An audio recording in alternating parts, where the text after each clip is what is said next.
আসসালামু আলাইকুম।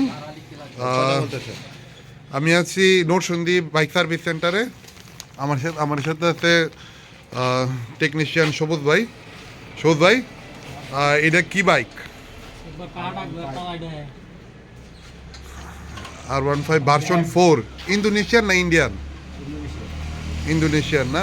তো ইন্দোনেশিয়ান বাইকগুলো তো আনঅফিসিয়াল আছে। এই বাইকগুলোর মাস্টার সার্ভিস কি আপনারা এখানে? ইন্ডিয়ানটা না?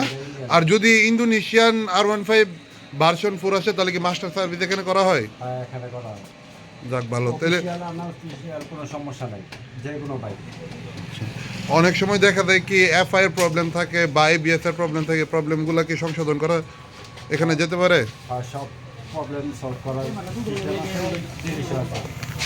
যাক, কারণ প্রত্যেকটা বাইকই যে বাইকগুলো আনঅফিসিয়াল আছে, আর সেই আনঅফিসিয়াল বাইকগুলো হয় কি আপনার এই সার্ভিস সেন্টারের একটা ইয়া থাকে, জটিলতা থাকে। কারণ এই তারা তো বাইক বিক্রি করে শেষ করে দেয়, এখন সার্ভিস কই থেকে নেবেন? আর বাংলাদেশ ধরনের নরসিংদী জেলার ভিতরে তো এই আনঅফিসিয়াল বাইকের কোনো ওই রকম সার্ভিস সেন্টার নাই।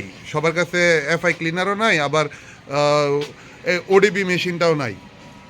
এখন এই সবগুলা কাজ যদি সঠিকভাবে করা হয় তাহলে কিছু যদি বলতেন।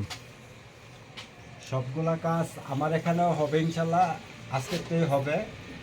আরও কিছু কিছু জায়গা আছে, কিন্তু আনঅফিসিয়াল গাড়ি শোরুমে ধরার কোম্পানির নিয়ম নেই, কোম্পানি এটা ধরে না। আচ্ছা, এখন কি ওয়ারিং এর কাজ চলতেছে? এখন সেন্সর দুইটা আছে, সেন্সর দুইটা চেক করবো। ও বিএস, এটা কি BS6? BS4 R15M। আচ্ছা ভাই, আসসালামু আলাইকুম। আপনার কাজে আর বিরক্ত করলাম না, ঠিক আছে? এখন এই মুহূর্তে আমরা আপনার যন্ত্রাংশগুলা দেখতেছি। আচ্ছা, বাইক ওনার এখানে বসা, আমাদের অপু কাকা বাইক ওনার। বাইরে কি কাকা আইডিকে আপনি নতুন নিছেন? ও আচ্ছা আচ্ছা, 3 মাস ব্যবহার করে ফেলছেন আপনি। তো 3 মাসে গাড়ির 1 বছরের পুরান বানায় ফেলছেন, দিয়ে অবস্থা দেওয়া যাইতেছে বাইকের। গাড়ি কি চালাইছেন না উড়াইছেন কোনটা? আরে মোবিলটা চেঞ্জই করছেন।